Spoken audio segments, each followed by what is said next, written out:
There are two ways to rob a bank. The first way is the most obvious. Walk in through the front door, get everyone on the ground, and make your way to the vaults, and then proceed to clean them out and get away, hoping you never get caught.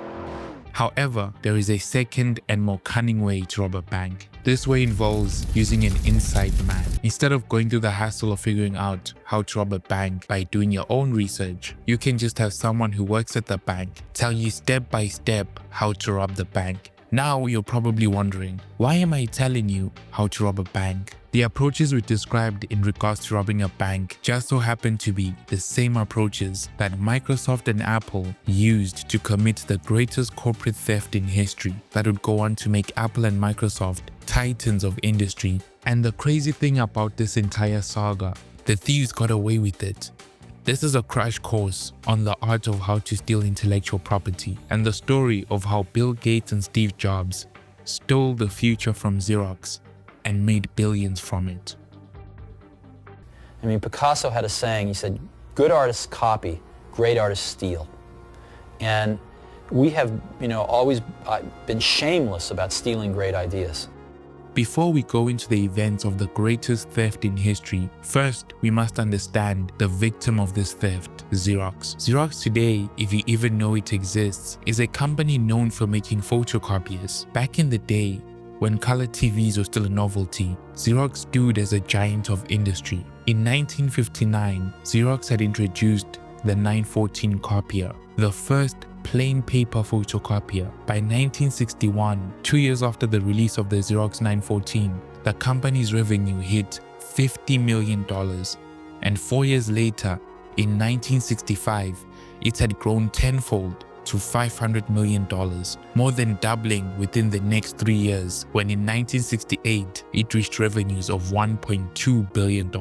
During this period, Xerox was one of the fastest growing companies in America, driven by its near monopoly on photocopying technology. Despite this immense success, Xerox leadership knew that the photocopier pastures were not going to be green forever, so they had to plan for a future that involved more than just their copier business, especially because most of the company's foundational patents would begin to expire in the 70s, opening the door for competitors like IBM, Kodak, and Canon to develop competing copiers. Xerox's monopoly largely rested on its patents, so faced with the prospect that they would no longer have a legal monopoly over their patents, Xerox leadership decided to channel some of their profits into research and development. They had been inspired by AT&T's Bell Labs and IBM's R&D department. So in 1970, Xerox set up Palo Alto Research Center, or Xerox PARC for short, strategically placed in the heart of Silicon Valley, where it could tap into the burgeoning ecosystem of computer science talent and the emerging tech industry. The directive for Xerox PARC was clear. PARC was to explore radical long-term innovations that would redefine the future of the office and information technology. The first major technology to come out of the lab was laser printing, which was invented by Gary Starkweather in 1971. Just 2 years later, in 1973, Xerox PARC would create the first personal computer in history, the Xerox Alto. It featured a bitmap graphic display and a graphical user interface which utilized windows, icons, menus, and a mouse for navigation. In that same year, Robert Metcalfe invented Ethernet, enabling local area networking and seamless computer communications. Xerox would follow this up with more inventions. In 1974, Alan Kay and other programmers invented Smalltalk programming language, which pioneered object-oriented programming. In that same year, Xerox Bravo was created, the world's first WYSIWYG, what you see is what you get word processor. Bravo introduced a revolutionary approach to text editing. It allowed users to see on the screen exactly how their text would appear when printed, a significant departure from text-only or command line based editors. Xerox PARC was brimming with technological innovation, and it would appear that it had achieved what it had been created to do. The scientists at Xerox, brimming with enthusiasm, presented their innovations to Xerox leadership at the headquarters of the company in Rochester, New York. However, their enthusiasm would soon disappear when they were met with resistance from Xerox leadership.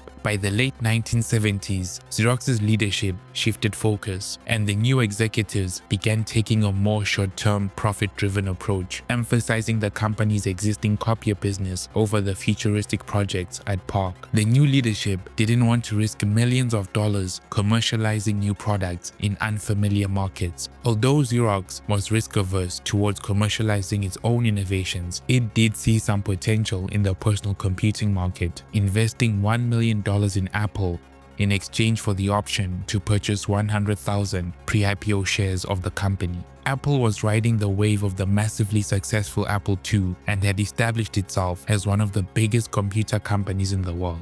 Steve Jobs, the founder and CEO of Apple, had heard rumors about the revolutionary work happening at PARC. Intrigued by this, he began a plot to orchestrate one of the greatest corporate thefts in history. As part of the investment agreement with Xerox, Steve Jobs negotiated an innocent visit for himself and a small team to tour Xerox PARC and see the cutting-edge technologies being developed there. But this visit was not innocent at all. Jobs and his team were on a mission to, as Jobs would put it, steal great ideas. At PARC, Jobs was shown object-oriented programming, a graphical word processor, the mouse, and Ethernet. But only one thing truly stood out to him, and that was the graphical user interface. And they showed me really three things. But I was so blinded by the first one that I didn't even really see the other two. One of the things they showed me was object-oriented programming. They showed me that, but I didn't even see that. The other one they showed me was really a networked computer system. They had over 100 Alto computers, all networked, using email, et cetera, et cetera. I didn't even see that. I was so blinded by the first thing they showed me, which was the graphical user interface. I thought it was the best thing I had ever seen in my life. Steve Jobs immediately recognized the transformative potential of what he saw and set about incorporating the graphical user interface and mouse into Apple's future products. Jobs would later remark that Xerox could have owned the entire computer industry, but fortunately for him, he stole the future straight out of Xerox's hand. Xerox had allowed a group of outsiders access into their inner sanctum, and it turned out that those outsiders were thieves who came to see the layout of the land so they could rob it. The fruits of Apple's theft would be evident in the Lisa and Macintosh computers. Released in 1983, the Lisa became the first commercial personal computer with a graphical user interface. The Lisa was, however, expensive, priced at $10,000 at launch, and because of this, it failed commercially. But it set the stage for the Macintosh. Released in 1984, the Macintosh was a more affordable version of the Lisa, priced at $2,495. While it initially struggled to sell, it eventually sold millions of units and formed the foundation of Apple's future computers. In 1981, prior to Apple releasing the Lisa and Macintosh, they hired Bill Gates and Microsoft to develop software for the forthcoming computers. Microsoft had come to be known as a software giant, having worked with IBM to release the massively popular MS-DOS operating system. Microsoft struck a deal with Apple to build applications for their upcoming computers. In order to build these applications, Microsoft needed access to Apple's upcoming computer prototypes. This would be the first time that Gates encountered the Apple graphical user interface, and immediately he knew it was the future of computing and decided Microsoft needed to develop its own graphical user interface to remain competitive. So Microsoft began secretly reverse engineering the operating system to create its own version. And in November 1983, to the shock of the whole computing world, Microsoft announced its own GUI-based operating system. This announcement was made before the Macintosh was even released. The first version of Windows, released in 1985, quite clearly showed that it had borrowed heavily from Apple's GUI concepts. Through the years, Microsoft would release better versions of Windows, and Windows would go on to be the most popular operating system ever made for personal computers off the back of stolen concepts from Apple's Macintosh computer. But Microsoft did not simply settle with only stealing from Apple's GUI. They went a step further and utilized the strategy of the inside man. Charles Simone was a Hungarian-born computer scientist who joined Xerox PARC in 1972. At PARC, he worked on the Bravo word processor. Bravo was revolutionary, allowing users to see text on a screen formatted as it would appear when printed. This was a major departure from text-based editors, which required users to use markup codes for formatting. At right around the same time as Microsoft had started working with Apple on its upcoming graphical user interface-based computer, Bill Gates personally recruited Charles Simone. Rather than personally rob Xerox, Bill Gates recruited one of its most important minds, who brought with them some of Xerox's most prized intellectual property. Simone would go on to pioneer the creation of Microsoft Word and Excel and the broader Microsoft Office suite of applications, which would end up dominating the business productivity software market for decades.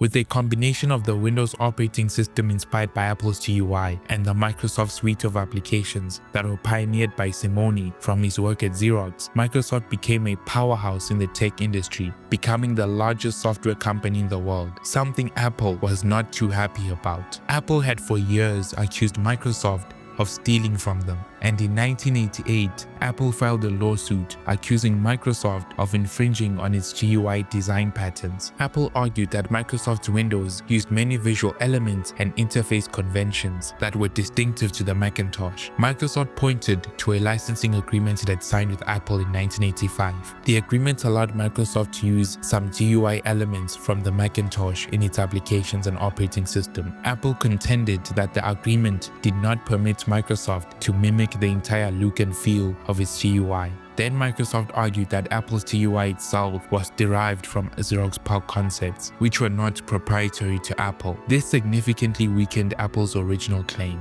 The judge dismissed most of Apple's claims, ruling that the 1985 agreement allowed Microsoft to use the disputed elements in Windows and its successors. The court also found that Apple's GUI was largely functional rather than purely creative, limiting its copyright protection, and it was also a derivative work of Xerox PARC's GUI. Apple's dispute with Microsoft was brilliantly summed up by Bill Gates' response when Jobs initially accused Microsoft of stealing from Apple. Gates replied, "Well, Steve, I think there's more than one way to look at this. I think it's more possible that we both had a rich neighbor named Xerox, and when I broke into his house to steal his TV, I saw that it had already been stolen by you."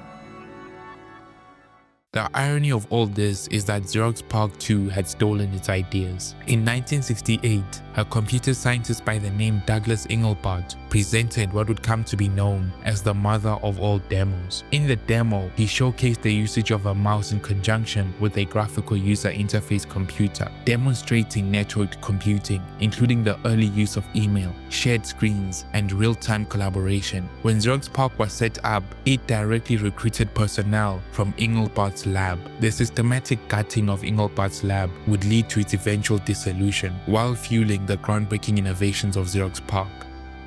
Most of the modern personal computer concepts that exist today were a direct copy of Engelbart's work. Yet, he died unknown and far less wealthier than the people who would go on to popularize his inventions. For the full story about his incredible life and brilliant mind, check out the video I made on him. Thank you for watching.